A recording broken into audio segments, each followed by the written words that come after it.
de Hebreos 11 capítulo 3, y he titulado este tema: la fe no es ciencia ni conocimiento. En el capítulo 9 de Juan vemos cómo el Señor sanó a una persona que era ciego de nacimiento, desde el vientre de su madre hasta que el Señor lo sanó. Y cuando fue sanado, llamaron a sus padres, porque los judíos decían que estaban mintiendo. Nunca fue ciego, le decían los fariseos. Y los padres le decían: no, nuestro hijo nació ciego. Pero no nos pregunten a nosotros, pregúntenle a ellos, porque ellos ya tienen edad. Pues ya tenía el hombre 40 años.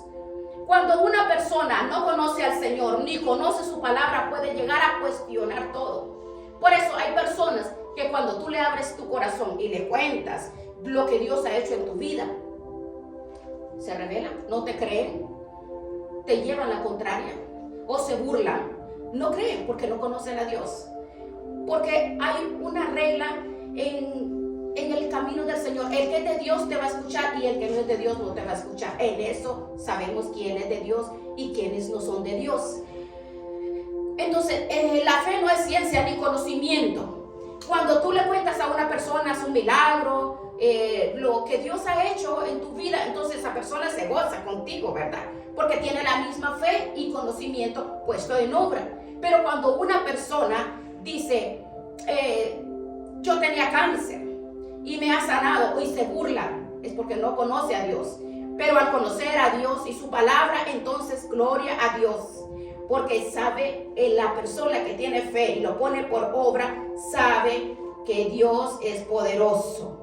Dios es poderoso. Entonces, la ciencia te lleva a una frontera, te permite conocer cosas, pero no te permite conocerlas. Por eso hay personas que conocen, pero no entienden. Sin embargo, veamos en Hebreos 11, versículo 3. Veamos, por favor. Vea lo que dice las Sagradas Escrituras. Por la fe entendemos haber sido constituidos el universo, dice, por la palabra de Dios. De modo que lo que se ve fue hecho de lo que no se veía. Nosotros comprendemos por la fe, porque tenemos fe. No solo conocemos. Para conocer muchas cosas no necesito tener fe, pero para entender muchas cosas tengo que tener fe, porque el conocimiento no me lleva al entendimiento, me da una información, por lo cual a veces puede estar en contra. Pero por la fe nosotros entendemos haber sido constituido el universo por la palabra de Dios, de modo que lo que se ve fue hecho de lo que no se veía. Bien, luego lo visible viene de lo invisible. Ahora, que el día que Dios diseñó el universo, lo creó, no había testigos, no había notarios tomando nota de lo que Él había hecho. No había alguien que pudo haber dicho: oh, yo estaba ahí y yo sé que fue así, yo lo vi, o yo soy testigo. Pero en ningún momento, solo sea la luz, y la luz apareció de la nada. No hay testigos, no hay ni siquiera uno. Entonces es cuando nosotros tenemos que recurrir a este documento, donde el Señor testifica de sí mismo. Ese documento es oficial. El que Dios utiliza para dar testimonio es su palabra. Lo que Él pensó se materializó cuando lo dijo. Pero si Dios simplemente hubiera dicho: sea la luz, o sea, la palabra, el orden de Dios, el mandato de Dios, no se hubiera escrito, ¿cómo sabríamos tú y yo que Dios creó el universo con el poder de su palabra, sin tener materia prima en la mano? Por ejemplo, para hacer este edificio se necesita materia prima. Se necesitan ladrillos, madera, cementos, hierro, se necesitan instrumentos, arena, todo lo que se necesita. Pero Dios no necesitó materia prima para crear el universo. Amén. Sino que lo único, entre comillas, el Señor usó fue el poder de su palabra. Eso fue lo que Él utilizó. La declaración donde Dios da órdenes a la nada, está registrado en el único documento oficial que nos da fe, nos confirma que lo que Dios hizo se cumplió. Amén. Y ese documento, gracias al Señor, lo tenemos. Es la Biblia. Amén. Está al acceso de nosotros, que es la palabra de Dios. Ahora, ¿qué es lo que puede presentar el hombre contra el argumento? Las teorías que no demuestran, opiniones, hipótesis y muchas personas que hablan en contra del origen de todo. Por ejemplo, Aristóteles, el famoso filósofo griego, decía que la creación es eterna, que siempre ha existido, que el sol siempre existía, que el sol siempre existía, la tierra, el universo, siempre había existido. Pero eso no es verdad. Todo lo que nosotros vemos tuvo un inicio, tuvo un comienzo. Y todo comenzó con una orden, con un mandato de la boca de nuestro Dios. Y ese documento que da fe que efectivamente eso fue así, está en su palabra. Dijo Dios: sea la luz, y fue la luz. La palabra no se escribió para convencer a nadie. No es un libro cuyo objetivo es convencer al inconverso de que Dios existe. No, ese no es el objetivo. El objetivo de la palabra no es demostrar que Dios existe. No, el objetivo no es ese. Desde el principio comienza mencionando a Dios en primera persona. Dijo Dios: sea la luz, y fue la luz. Y todo fue hecho. E incluso la misma palabra dice que el necio dice en su corazón que Dios no existe. Eso lo dice el necio. Porque hay que ser necio. Que hay que ser necio para las personas que creen que no existe o que no existe. Como muchas personas que ya se murieron, que dicen que Dios no existe. La ciencia y el conocimiento. Por eso la fe no es ciencia ni es conocimiento también. Porque Dios es real. Entonces, la demostración de que Dios es real somos nosotros, el universo, todo lo que vemos, como dice Hebreos, el versículo 3, 11:3. Entonces, queda demostrado. Ahora estamos en una fase donde vamos a analizar estas dos palabras con certeza y convicción. En el versículo 1, la palabra se escribió en dos idiomas. El Antiguo Testamento se escribió en la lengua sagrada del hebreo y el Nuevo Testamento en el griego. Bien, ahora los manuscritos de los cuales se ha traducido el Nuevo Testamento a todas las lenguas que tenemos el acceso es de origen griego. Ahora, las dos palabras que aparecen en este versículo 1:11, para hablar acerca de la certeza y de la convicción, una de ellas es upostasis. Ahora, porque vamos a ver Hebreos 1:3, veamos para que podamos entender. Hebreos 1:3, donde dice lo siguiente. Hebreos 1:3. El cual,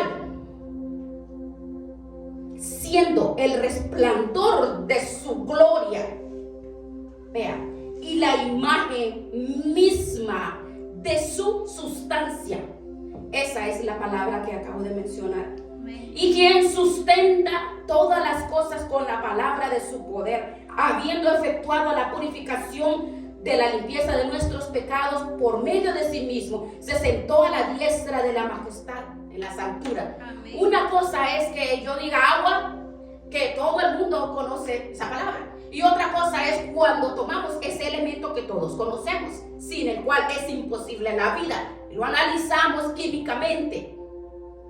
Hay una fórmula que define al agua, lo define, como también define todo lo que define lo que tiene materia. Y la fórmula del agua es H2O, es hidrógeno y oxígeno. Bien, el hidrógeno pues nos habla que es energía. Por eso cuando nosotros tomamos agua, pues agarramos aliento, nos calma la sed, nos refresca, oxigena nuestro cuerpo, oxigena nuestra sangre.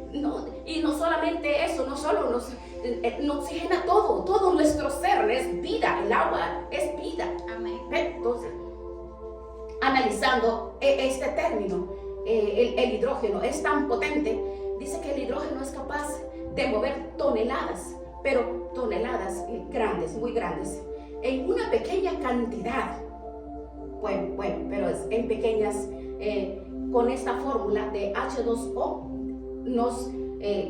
que forman y sobrevivimos nosotros a través del agua. Es un elemento maravilloso, ¿verdad? Bien, ahora veamos. Bien, la palabra nos define que la esencia de Dios, la esencia de Dios es el amor. La esencia de Dios es el amor.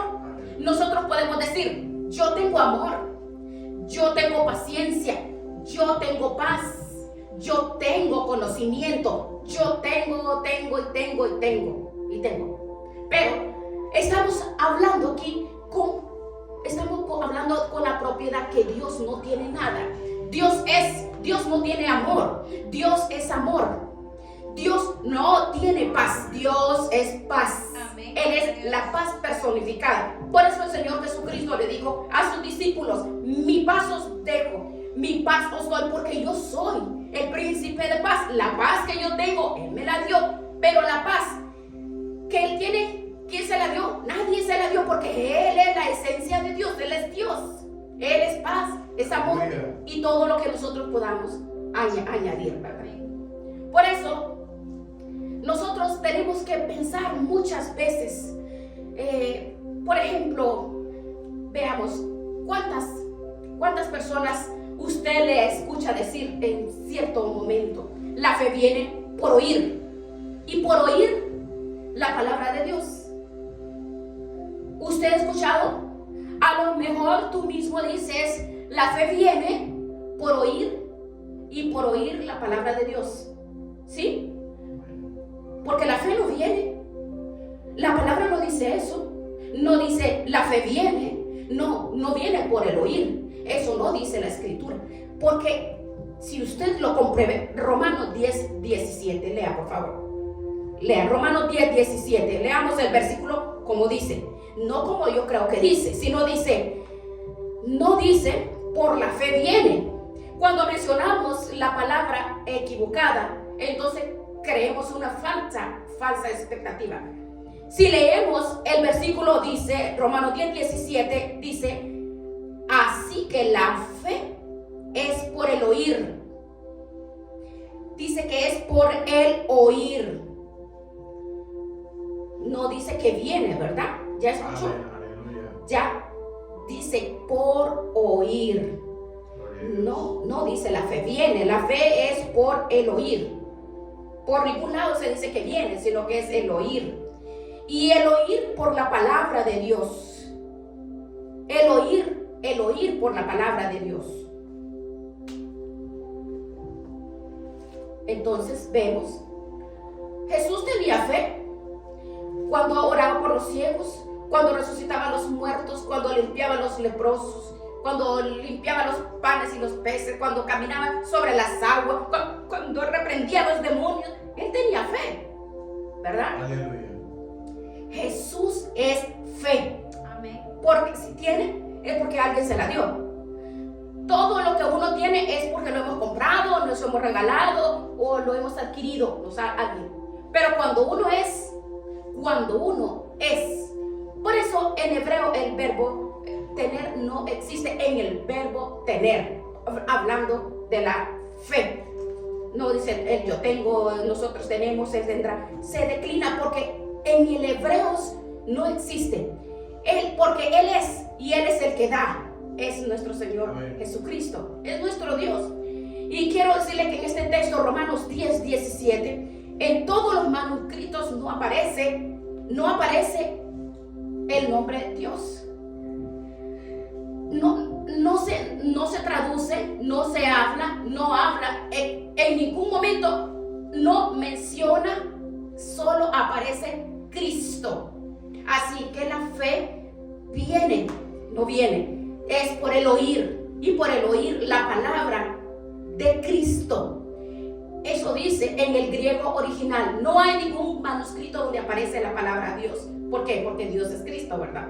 Y Cristo, Aleluya. Cristo es Dios, ¿verdad? Esa es la razón. Para hablar con propiedad. Los manuscritos dicen Cristo. La fe está basada en un conocimiento, en una certeza, en una convicción que me cambia la vida radicalmente. Pero ¿cómo se alimenta ese conocimiento? ¿Cómo engorda la fe? ¿Cómo crece la fe? ¿Cómo se extiende la fe? Por oír. Directamente de aquel que es la fe personificada, es decir, por la comunión, la relación diaria, permanente y constante con mi Señor, con mi Dios. Es como mi fe se mantiene firme y crece y aumenta y se extiende. Si usted no tiene comunión con Dios, ¿con quién tiene comunión entonces? Aleluya. Si usted no tiene una relación íntima, privada y diaria con el Señor, ¿con quién la tiene entonces? Es más, cuando una persona mengua en su relación con Dios, los primeros que se dan cuenta son los que viven contigo. Los hijos, las esposas, los esposos, la familia, la madre o el padre. En el momento que la comunión mengua, en el momento que tu comunión con Dios no es como tiene que ser, comienza a brotar la naturaleza antigua. Comienza a despertarse el gigante dormido. El gigante que pensabas que habías vencido y que ha estado ahí dormido nada más, apapachándolo, pero empieza a despertarse y a hacer de las suyas. Por eso, lo mejor que nosotros podemos hacer en nuestra vida es mantenernos bien cerca en comunión diaria y permanente con nuestro Dios, con nuestro Señor Jesucristo, para que nuestra fe no mengüe, sino que nuestra fe sea viva, sea sana, una fe robusta, una fe activa, no una fe pasiva, porque a través de la fe está basada en el conocimiento. ¿Pero en el conocimiento de qué o de quién? En el conocimiento de mi Dios y en el conocimiento de la palabra de Dios. Amén. Ahora, bien, vamos a ver algo referente a esta palabra upostasis que aparece en el versículo 1 del libro de Hebreos. Y vemos una pequeña explicación para ver que aparece en el griego para la palabra certeza, sustancia, esencia. Es algo que afecta al mundo. Si cogiéramos un vaso de agua y le pusiéramos un chorro de aceite, ¿se va a notar? Sí, ¿verdad? Claro que sí se va a notar. Si cogemos, por ejemplo, una Coca-Cola y la echamos dentro de un vaso de agua, va a cambiar el color, el sabor inmediatamente. En otras palabras, nuestra esencia como seres humanos es una esencia que viene deteriorada por la desobediencia, por el pecado. Y por eso cuando venimos a este mundo tenemos que aprender a ser obedientes. Nunca se aprende a un niño a ser desobediente. Usted le enseñó a ser su hijo a ser desobediente, ¿verdad que no? No, ya lo traen, lo aprenden solos. Usted le enseña o le va a enseñar a decir mentiras. No, solo la aprenden a decir malas palabras, ellos solo la aprenden. Eso viene en la esencia del hombre. Pero cuando entra el Señor en nuestra vida, la esencia espiritual tiene que cambiar radicalmente. Por eso no es normal que algunas personas crean que sí, que aunque pasen muchos años caminando con el Señor y conociendo al Señor, sigan haciendo iguales, pecando iguales, hablando iguales como los mundanos, groseros, malcriados, maleducados, y sigan siempre en el desorden, sigan caminando como que si no son cristianos en la iglesia, pero en el mundo. Eso no es normal. El que ha conocido a Dios no practica el pecado. No practica el pecado. El que conoce a Dios, el que conoce la esencia, la sustancia, no puede practicar el malo, porque cuando conocemos al Señor, lo que menos queremos hacer es pecar y desobedecer al Señor. ¿De dónde huiré de tu presencia? Comprendemos que hemos pasado de muerte a vida, en que amamos a los hermanos. Amén. Amamos. ¿Cómo pueden pasar años sin dirigirle la palabra a una persona y llamarse cristianos? No, pues no es cristiano y tiene el valor de decir que es cristiano. No, La palabra de Dios dice que el que practica esto no ha conocido a Dios. No ha conocido a Dios. El que dice que ama a Dios y trata al trancazo a su hermano y no le habla, lo insulta, lo humilla, lo trata mal, no lo ama, no lo respeta, no le permite, lo trata mal, en ningún momento le dirige la palabra, lo ignora y cree que es más que él. Entonces usted es más juez que Dios. Usted es juez, se ha convertido en juez. La palabra de Dios dice que en esto se demuestra que hemos pasado de muerte a vida, en que hay algo en nuestra naturaleza que ha cambiado. ¿Y sabe qué es lo que ha cambiado? La esencia. Ahora la esencia, Él es el autor y consumador de nuestra fe. Él es el que nos da la fe, el que nos mantiene la fe viva. Y por eso cuando obramos, cuando hacemos obra, cuando hacemos buenas acciones, definitivamente estamos demostrando que nuestra fe no es una fe muerta, sino es una fe viva. La otra palabra que aparece también se puede encontrar en la Biblia como la palabra amonestación. Veamos. Una apostasis y elengos a veces se traduce en la Biblia como reprender, amonestar. Es decir, esto es como el cambio. La fe es convicción. La fe es una amonestación. La fe es algo que te sacude. La fe es algo que te dice, no, estás haciendo mal, eso no está bien, no está correcto, estás haciendo mal. Esta es la fe verdadera, no la fe religiosa, no la fe del mundo, no la fe religiosa. La fe de Dios, esa esencia divina que Dios pone como regalo en nuestra alma, en nuestro corazón, es una semilla que te sacude por dentro. Entonces te reprende, te amonesta, que ya no te sientes bien cuando vas a hacer algo que no está bien, ya no te sientes a gusto cuando vas a pecar, no pecas a gusto, ya no te gozas en el pecado, sino te gozas en la justicia, y te sientes mal cuando ofendes a Dios. Esa es la característica de la fe, que poco se habla, porque se puede hacer un énfasis para decir, que la fe para ver milagros, para recibir respuesta a mis oraciones, para recibir sanidad. No, eso no es así. La fe que decimos tener nos tiene que sacudir. Esa es la verdadera fe. Quitarnos el velo de nuestra cara, nos amoneste, nos reprende, nos enseña y de, hey, estás haciendo mal. Levanta tus manos y sigues igual. Ve a Pablo, inmediatamente que se convirtió, predicaba de la fe. En otras palabras, dice que huían de él, porque ese en otro tiempo perseguía la fe, ahora les predica de la fe. Claro, eso, la esencia de Cristo en ese hombre, como la esencia de Cristo en tu vida, lo recibes, cambia radicalmente, completamente cambia. Antes dice, mire, huían de Pablo, ahora lo buscaban. Pablo, y lo buscaban y lo llamaban porque tenía palabra de Dios, porque tenía la esencia de Dios.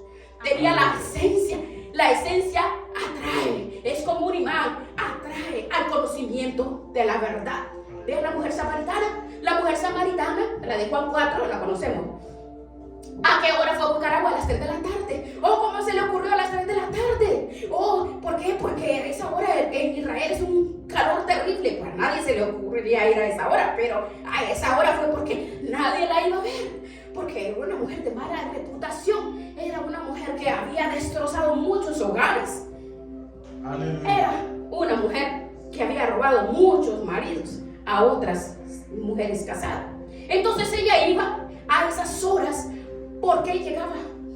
Porque nadie la iba a ver, nadie la iba a cuestionar, pero ahí estaba el Señor. Amén. Y el Señor le pide agua, como Él lo sabe todo. Y el Señor en un momento la queda mirando y le dice, ¿sabes? ¿Por qué no vas a la ciudad? Y le dice a tu marido que venga. Ay, qué sabiduría, ¿verdad? La sabiduría caminando. Y ella sinceramente le dice, yo no tengo marido. Mire, no ocultó su realidad.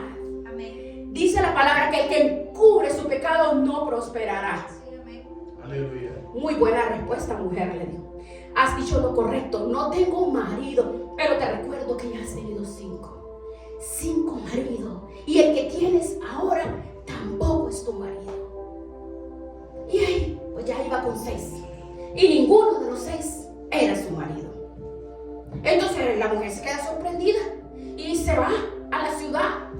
Oye, el maestro, miren, él cambia de vida. Y cuando se va el Señor, bueno, y se van los samaritanos y le dicen, oh, ya no solamente creemos en Él como el Salvador, ni como el Mesías que tenía que venir a este mundo. No solamente creemos por tu testimonio, sino porque nosotros hemos tenido una experiencia personal con Él.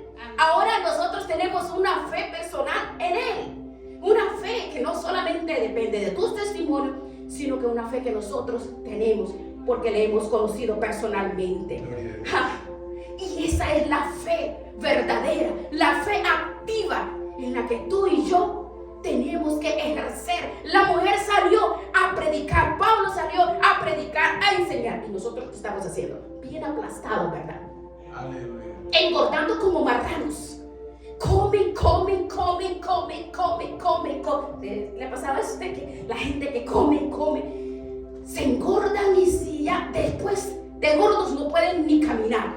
Hermanos, la palabra del Señor nos está hablando de una fe, que la fe no es ciencia ni conocimiento. La fe es la buena obra que nosotros hacemos. Predicar la palabra, llevar esta salvación, este regalo tan maravilloso, porque eso es la fe. Esa es cuando nosotros hemos nacido de nuevo, entra una pasión en el corazón, en nuestra vida, en nuestra alma, y queremos llevarle esta palabra a los hijos, a los vecinos, a los amigos, a los en el trabajo, en el colegio, en la universidad, en todo lugar. Queremos nosotros testificar. ¿Cuál es el problema? Y ahora, ¿cuál es el problema? Porque no, es que yo no puedo. Es que yo no puedo predicar, porque yo les digo, entonces cuando yo les digo que voy a la iglesia tal, dicen, ay, es que el hermano tal, o no, es que la hermana tal, es que no quieren venir a la iglesia, pastora, o no, pastor, es que no quieren venir. No, mentirosos. Esa es pura hipocresía de cada persona. ¿Sabe qué es lo que pasa? El testimonio de cada persona es lo que cierra las puertas a las almas que lleguen a recibir el evangelio. Aleluya. Ese es el problema.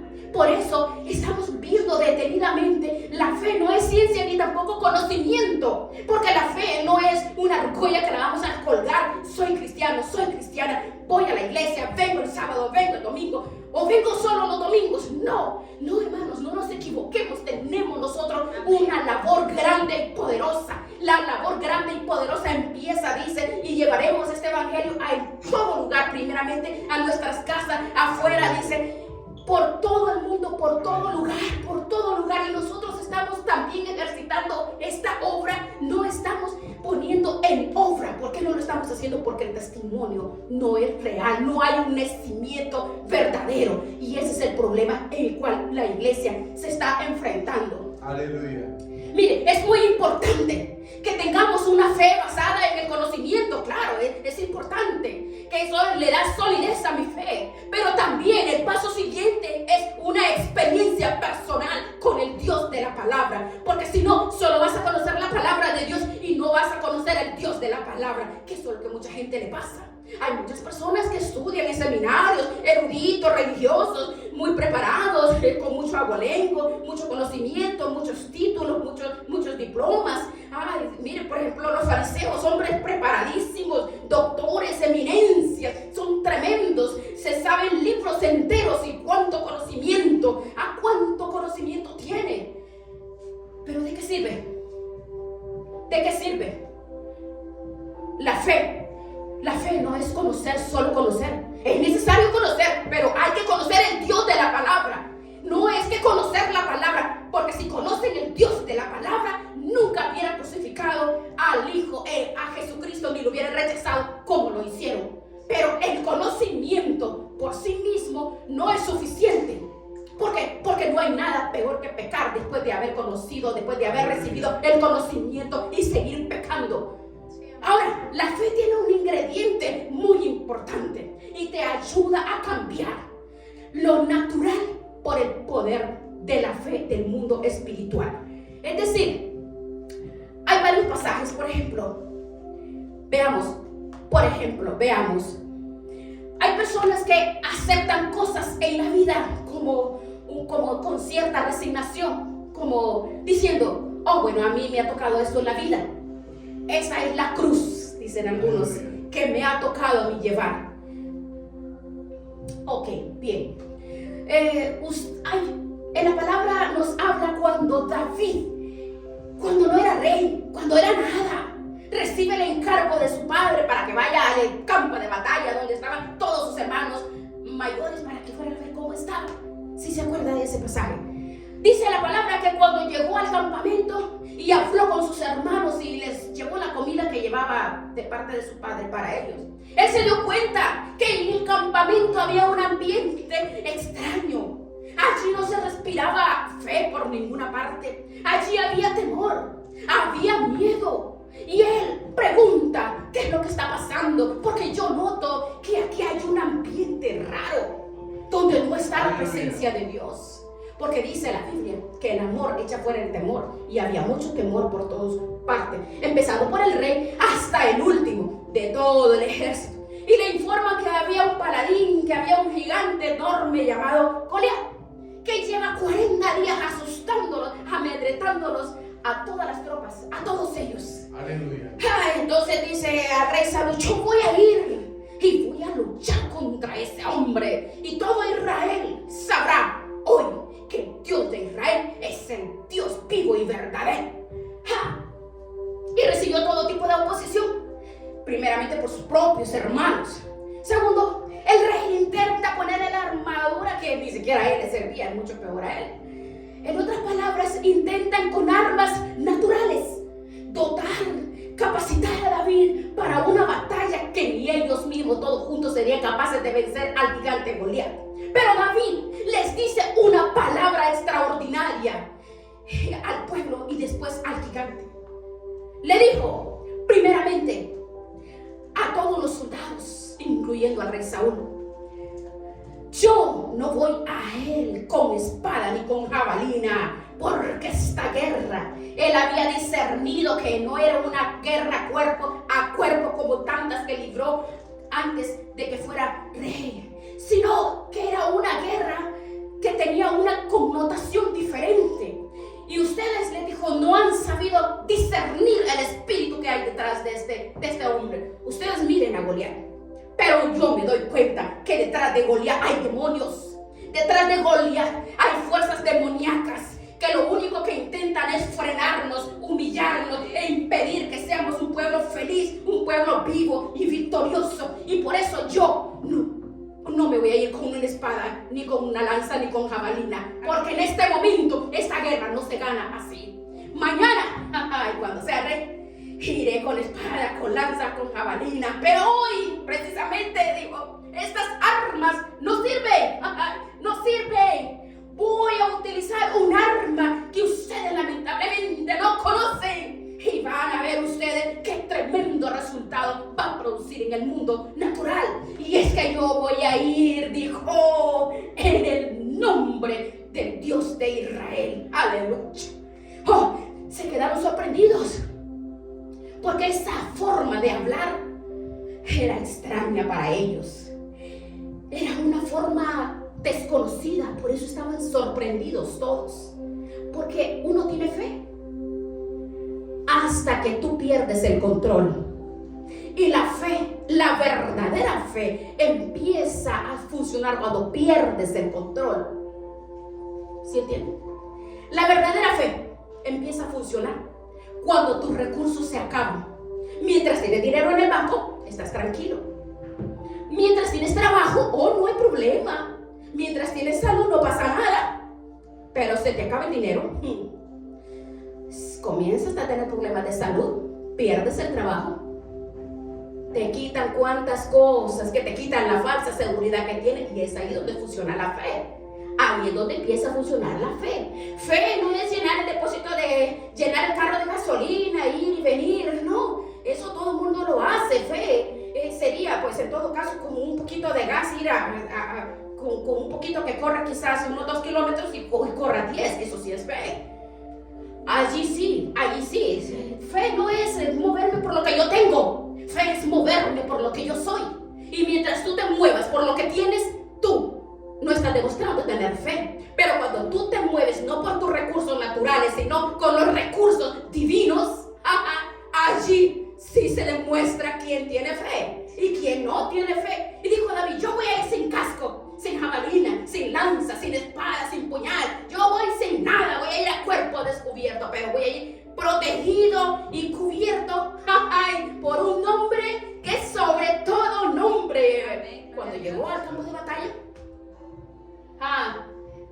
Entonces, ¿qué pasó? Ahora, el terreno de la realidad no trabaja en la imaginación, trabaja en la realidad.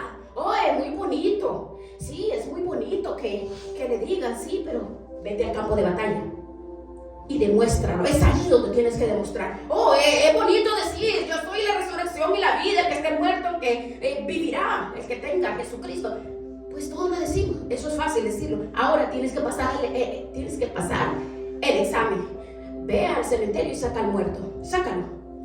Cuando llegó al campo de batalla, le profetizó a Goliat y le dijo: hoy te voy a cortar la cabeza y le voy a dar tu carne a las aves de los cielos, a los del campo, y todo Israel va a saber que el único Dios que manda, controla, es el Dios de Abraham, de Isaac y de Jacob. Amén. Y en base a esa palabra, en base a esa fe, por eso David es mencionado en Hebreos, aunque bueno, de pasada dice, porque tiempo le faltaría, dice, si pondría a hablar de cada uno de ellos, pero se menciona el libro de David. David acaba de dar una palabra de fe, como tú y yo la podemos dar, pero hay que ir a la acción. Ahora le dijo a Goliat: ven, acércate. Y se fue a un arroyo donde toma 5 piedras. Entonces, los filisteos controlaban esas 5 ciudades: Gaza, Askelon, Antoc, Ecrón y Gaza. Esas 5 ciudades. Y David dijo 5 piedras, uno para cada uno, porque después de Goliat viene el otro y viene el otro. Pero no fue capaz de llegar nadie más. Dice que la palabra que cuando llegó él lanzó la piedra, derrotó al enemigo y todos los filisteos salieron huyendo, salieron corriendo. Es algo fuera de toda lógica, porque desde que un joven mata a un gigante y todos salgan demandados, ahora hay que descabezar al enemigo. Jesús lo explicó claramente, por favor, entienda bien esto. Tú no puedes entrar a la casa de un hombre fuerte y sacar sus bienes y sacar todo lo que pertenece si antes no lo atas. No te vas a meter en la casa de un hombre que es más fuerte, quitarle todo y llevártelo. Es imposible. Habrá que atarlo, esposarlo, amarrarlo, así dice Jesucristo. Luego entra y te lleva las cosas, pero no es que está dando una lección para saber cómo robar, no es eso. Está hablando del enemigo, que el enemigo se ata, es en el mundo espiritual. ¿Cuál es tu gigante? ¿Contra quién estás peleando? ¿Contra quién peleas tú? A veces somos tan cortos nosotros que pensamos: oh, no, mi gigante es mi marido, mi gigante es mi mujer, oh, mis gigantes son mis hijos, oh, mi gigante es mi hermana o mi vecino, mi vecina, ese. No, esa persona no tiene visión espiritual. La palabra nos enseña cómo tener visión espiritual. Segunda de Corintios dice que cuando Moisés bajó de la montaña, era tal el resplandor de la gloria en el rostro de Moisés que tuvo que ponerse un velo en su cara. Y Pablo dice: ahora les explico algo. Ustedes judíos, vengan para acá. Ustedes cuando leen, le digo, leen y no entienden. ¿Saben por qué no entienden? Porque tienen el mismo velo que Moisés tenía sobre el rostro. Pero cuando ustedes se conviertan de verdad a Cristo, el velo que les impide entender, entonces se quitará y van a entender las profecías, la palabra. Cuando hay una verdadera conversión, verdadera conversión, la visión espiritual se recobra, se corre el velo. Aún más, ahora te veo, decía ahora te veo. Detrás de todos los problemas, detrás de esas cosas que estás atravesando, hay fuerzas espirituales donde podemos tener nosotros un efecto a través de la fe, porque la fe me ayuda a entender, a discernir, a tomar decisiones. La fe me sirve para avanzar, para poder tomar buenas decisiones, para saber dónde está el problema, no en lo material, sino en lo espiritual. Entonces ve lo que es la fe real. ¿Se dan cuenta? Ser creyente no es solamente ir a sentarse en la iglesia. ¿Se da cuenta? Ser creyente, nuestras batallas espirituales, es tu responsabilidad. Todos tenemos nuestros gigantes, nuestras luchas. y las ciudades amuralladas, las fortalezas, todos tenemos estas luchas y tenemos que crecer como pueblo de Dios, como iglesia, pero individualmente tenemos que crecer. Es uno de los problemas que tenía el pueblo de Israel, que no crecía. Ellos caminaban con el Señor y no crecían. Salieron de Egipto, les decía, pero Egipto no salió de ustedes. Siguen con la mentalidad de Egipto, echan de menos la cebolla, los puerros, los frijoles, por favor, si ella no comía nada de eso. Pero cuando tenían un problema, volvían al pasado. Oh, qué bien vivíamos en Egipto. Falso, mentiras, mentirosos, porque ellos vivían deprivados, de esclavizados, en miseria vivían y decían, oh, extraño los pueblos. No, el enemigo en el momento de prueba siempre te va a hacer volver atrás. El enemigo nunca te va a poner una visión buena, sino te va a decir, acuérdate de tus tiempos, de los tiempos. Bueno, vean, la mujer de Lot, en el momento que tuvo ese, dice, volviendo para atrás, su corazón estaba para atrás. Su corazón. Las personas que tienen puesto su corazón en el pasado, entonces no es sabio. No es una persona que te está hablando si quieres volver atrás. Poner la mira en las cosas de arriba, si Amén. Es que verdaderamente hemos resucitado y hemos nacido de nuevo. Amén. Ahora, el segundo ejemplo, primero David y Goliat. Ahora veamos el de Elías. Veamos un hombre que subió al alto del Monte Carmelo y le dijo a 400 falsos profetas, hoy tiene que quedar aquí bien claro en esta montaña quién es el verdadero Dios. Ahora, lo que no es correcto, que un día adoren a Baal y otro día adoren a Dios. Oh, eso no puede ser. Eso no lleva a ninguna parte. Le digo, vamos a tomar una decisión. Y en ese monte que es muy alto, donde se ve todo el valle de Megiddo, le dice, vamos a orar. Vamos a entrar en una guerra de tipo espiritual. Aquí no vamos a pelear cuerpo a cuerpo, vamos a pelear en el mundo espiritual. Ustedes pongan su altar de piedras a su buey, yo pondré a otro. Y ustedes invoquen a sus divinidades y a sus dioses. Pero el verdadero, que lo demuestro, que descienda fuego del cielo. Si no desciende fuego del cielo, ustedes están equivocados. Están creyendo en una mentira como si fuera verdad. Y están inculcando de generación en generación esa mentira y esa fábula a sus hijos. Y eso no se puede permitir.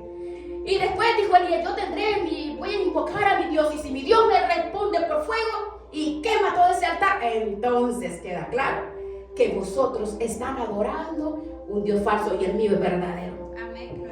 Estaban tan equivocados, estaban fanatizados. Y dijo, ok, ¿verdad? Pero ellos en vez de decir, no, pero estás hablando de que va a descender fuego. Oh, no, de que atrevido, ¿verdad? Porque en cierto momento ellos estaban convencidos que los ídolos que ellos adoraban iba a hacer caer fuego del cielo. Es increíble la ignorancia.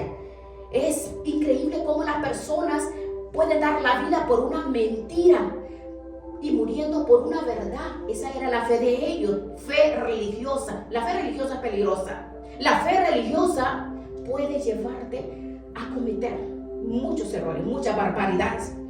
Bueno, oraron y ninguna respuesta hasta que le tocó a Elías. Y dice que cuando Elías oró, y no solamente que le pusieran agua a la leña, al altar, y descendió fuego del cielo. Y ahí demostró que era el Dios verdadero. Pero ahora, eso no fue una guerra de ejército con ejército, no fue una guerra natural, esa fue una guerra espiritual. Israel se enfrentó en lo natural con los amorreos, con los cananeos, los amonitas y todos los feos. Pero las batallas que tú y yo libramos hoy en día no son físicas. Nuestra pelea no es contra sangre ni carne, dice Efesios 6. Las armas de nuestra milicia no son carnales. La palabra dice que peleamos contra principados, potestades, gobernadores de las tinieblas, huestes espirituales de maldad en las regiones celestes. Y hay cristianos que eso no saben pelearlo, no saben hacerlo, no tienen ni idea de que es la pelea espiritual. Y es allí donde el Señor nos está hablando. Aleluya. Donde nos quiere que nos despertemos a pelear la buena batalla de la fe. A pelear no contra el jefe que te humilla, no contra el maestro, no contra tu esposo, contra tu esposa, no contra el vecino, no contra tu hermana, no contra tus hijos. No, allí no es el pleito, sino aprender a discernir en el mundo espiritual y nos demos cuenta que hay cosas que no vienen de Dios. Y lo que no viene de Dios, a través de la fe, tengo la autoridad de reprender, de tomar la decisión sobre esas situaciones y cambiar lo natural a través del nombre de nuestro Señor Jesucristo. Amén. Ahora, vea Marcos 4, 30, es el último, estamos terminando con este. Veamos, Marcos 4, 30 y 35. Veamos este último texto que vamos a leer. Del 35, veamos lo que dice. Aquel día, cuando llegó la noche, les dijo: pasemos al otro lado. Versículo 35. Les dijo: pasemos al otro lado. Ya hemos estado mucho tiempo en esta orilla. Despidiendo la multitud, le tomaron como estaba en la barca, y había también otras barcas. Pero se levantó una gran tempestad de viento y echaba las olas en la barca de tal manera que ya se anegaba. Ahora, no estamos hablando de eran embarcaciones pequeñas, donde si entra mucha agua, lo más probable es que se hundían, ¿verdad? Y podía perecer. De hecho, miles de personas atravesando en esas embarcaciones tan pequeñas, porque son pequeñas, pues no es fácil. Aquí nos describe cómo en esa pequeña embarcación 12 personas se desató esa tempestad. Y entonces el versículo 38, él estaba en la popa, o sea, estaba en la parte de atrás de la barca, dice durmiendo. Pues no se mareaba, estaba atrás, parece ser que no, ¿verdad? Dice que en la popa hasta atrás. Bien, sería terrible, solo imagínense ir a ese extremo y dormido en un cabezal. Y lo despertaron y le dijeron: maestro, ¿no tienes cuidado que perecemos? Pero ¿no te das cuenta que vamos a morir ahogados? Ahora veamos, ¿para qué sirve la fe? Para tomar sabias decisiones, para tomar correctas decisiones. Las decisiones que debemos de tomar, cuando se deben de tomar, para ejercer el control, para ejercer la disciplina dentro del proyecto, para hablar correctamente. Pero ellos estaban hablando incorrectamente. ¿Quién es el que está dormido? ¿Quién es? ¿Cómo se llama el que va dormido? Pues nada más y nada menos que nuestro Señor Jesucristo. Ahora, ¿quién es Él? El Mesías. ¿Se da cuenta? Si es el Mesías, entonces, ¿qué dicen las profecías acerca de la muerte del Mesías? Bueno, Isaías 53 y otros pasajes habla claramente que dijo que traspasaría sus manos, sus pies y que estaría en la cruz colgado entre malhechores. Eso dice las Escrituras. Si las profecías dicen que Él va a morir crucificado, ¿cómo le dicen al Señor: despiértate que vamos a morirnos? No nos podemos morir. Él no puede morir, decía, porque entonces la palabra sería mentirosa, ¿verdad? Entonces Isaías podría ser mentiroso. Podría haber, ¿verdad? ¿Se equivocó? No, claro que no. Él no iba a morir.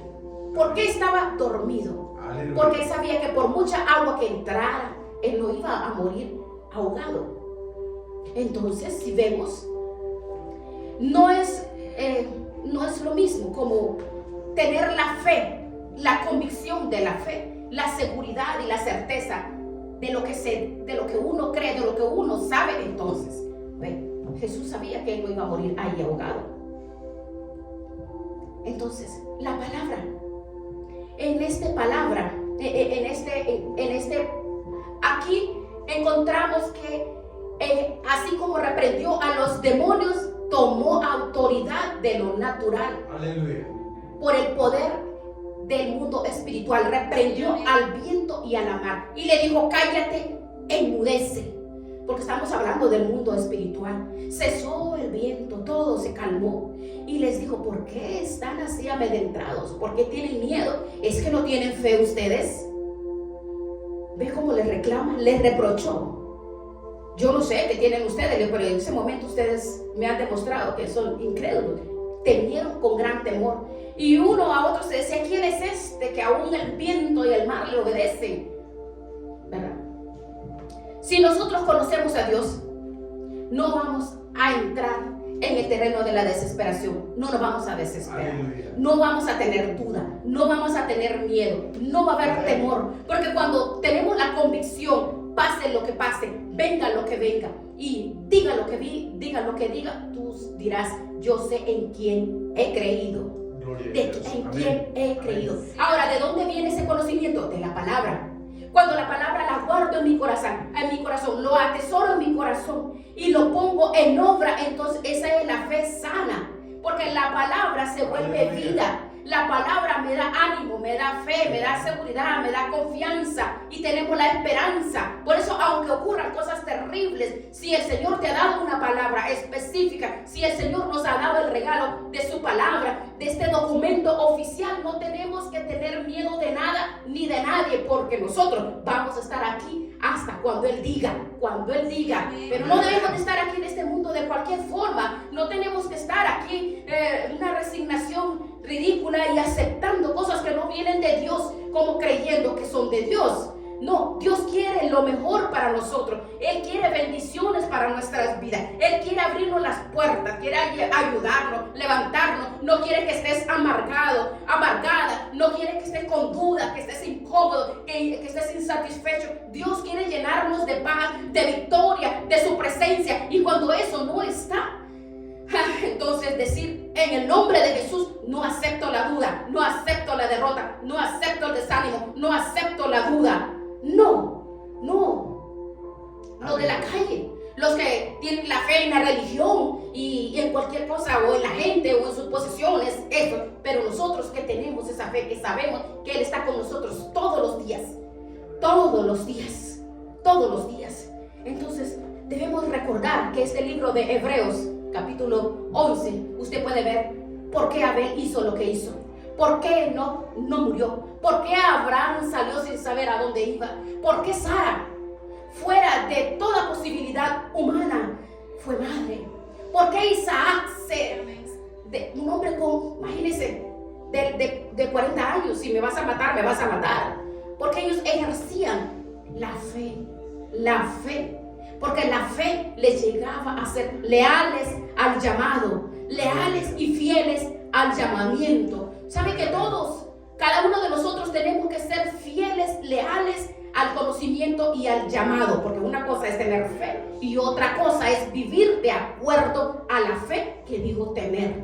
Así que si usted tiene que perdonar a alguien, perdónelo hoy mismo. ¿Escuchó? Porque usted ya sabe lo que tiene que hacer, porque si no lo hace está pecando y se va a ir al infierno de cabeza si usted no quiere arrepentirse de sus pecados. Si usted sabe que tiene que orar y no lo está haciendo, si usted sabe que tiene que dejar de pecar en ciertas áreas y no lo hace, usted sabe perfectamente que está jugando con lo más valioso que usted tiene. No es su casa, no son sus hijos, no es su trabajo, no es su patrimonio. Lo más valioso que el ser humano tiene es su alma. Y la Biblia dice que el que descuida su alma es un necio. Por lo tanto, pelemos, tomemos medidas preventivas, usemos la fe que Dios ha puesto en nuestros corazones y vamos por esa fe y pongamos en práctica esa fe y vamos por nuestra familia, nuestros hijos, nuestros vecinos y vamos. No queremos nosotros como que sí, hasta aquí, no. Cambiemos nuestra forma de hablar. Es una vergüenza cómo reaccionan personas que en momentos difíciles, cómo reaccionan. Es difícil, es terrible. Y decir que son cristianos es terrible, ¿no, hermanos? Es tiempo y es momento que pongamos en práctica, porque sabemos en quién creemos nosotros. Nosotros sabemos que Dios está con nosotros. Vamos a cerrar nuestros ojos ahí, donde tú estás, en cualquier momento, en cualquier lugar donde tú te encuentras ahí. Y dile, Señor, ayúdame a hablar y poner en práctica esta fe, a tomar las decisiones correctas, a corregir lo que tengo que corregir, a vivir en fe, a orar en fe. Ayúdame, Señor. Dígale, yo no quiero tener una fe religiosa. Yo no quiero solo tener conocimiento intelectual, porque la fe sin obras está muerta. Dígale, Señor, ayúdame. La fe sin obras no sirve para nada, solo para irse. Es como una flor artificial que no tienes que ponerle agua ni nada. Es una fe así. La fe del cristiano no tiene que ser artificial. Es una fe que hay que cuidar, hay que cultivarla, hay que usarla. Tiene que crecer, tiene que madurar, tiene que robustecerse cada día. Esa es la fe genuina, porque está viva. Todo lo que tiene vida hay que cuidarlo, protegerlo.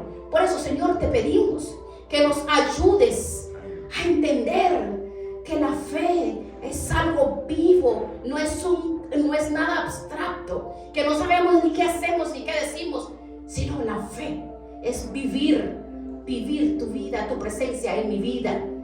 Tú eres nuestro máximo ejemplo de fe. Tú eres la fe personificada, la obediencia, la lealtad, la fidelidad personificada eres tú. Y queremos pedirte, Señor, que nos ayudes. Ayúdanos, Señor, a vivir en base a esa fe, a hablar, a pensar, a reaccionar en base a esta fe. Que nada de lo que venga de afuera, nada de lo que haya en mi corazón ni afuera se interponga en la fe, sino que podamos alcanzar buen testimonio como los antiguos que pusimos y tenemos nuestra confianza en ti, Señor. Gracias, digámosle gracias, Señor, por este regalo maravilloso que has dado. Gracias, Señor. Gracias por tu presencia en mi vida. Dígale, Señor, gracias, porque cada día puedo alimentar mi fe con tu palabra, porque la palabra es la fuente de la fe. Gracias. Ayúdanos a esforzarnos, poder leer, escudriñar, memorizar. Ayúdame, Padre, porque es la fuente de vida la que me hace entender todos los misterios de Dios. Gracias, Padre. Gracias. Te damos gracias en el poderoso nombre de Jesucristo. Gracias, Señor. Gracias por esta maravillosa palabra. A través de esta palabra, Señor, se hicieron el universo.